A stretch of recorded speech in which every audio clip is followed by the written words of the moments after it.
বাইরে কি করে যাই? ওইসব আমরা জানি না, যা কিছু করো বাস ওই হিরে আমাদের হাতে এনে দাও। তখনই কালিয়া রকেটের ভেতরে উঁকি মেরে দেখে আর লীলাকে দেখে অবাক হয়ে যায়। আরে লল্লন ভাই, ভেতরে একটা মহিলাও আছে।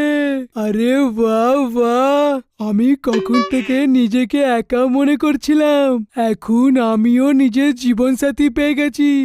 আরে এসো আমার রাম পেয়ারি, একটু বাইরে তো এসো। আরে মরে গেলাম রে, এ তো আমাকে নিজের রামপ্যারি ভাবছে।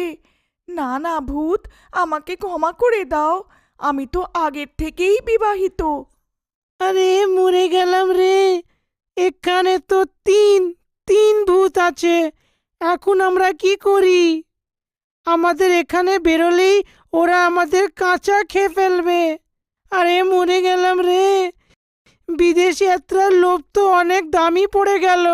আরে আরে লল্লন ভাই, আমার মনে হয় ওই দুই বৈজ্ঞানিক আমাদের মতনই ওদেরকে প্রতারণা করে পাঠিয়ে দিয়েছে।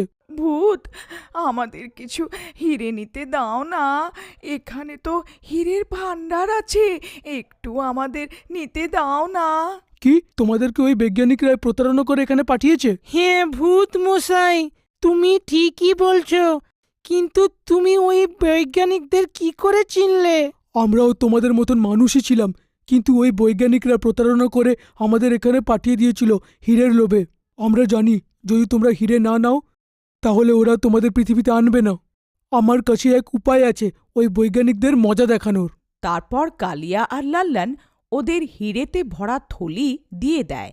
ভূতজি, তোমার অনেক অনেক ধন্যবাদ। তোমার মনে আছে তো পৃথিবীতে গিয়ে তোমায় কি করতে হবে? হ্যাঁ কালিয়াদা, আমার জানা আছে, আমাদের উপায় নিশ্চয়ই কাজ করবে।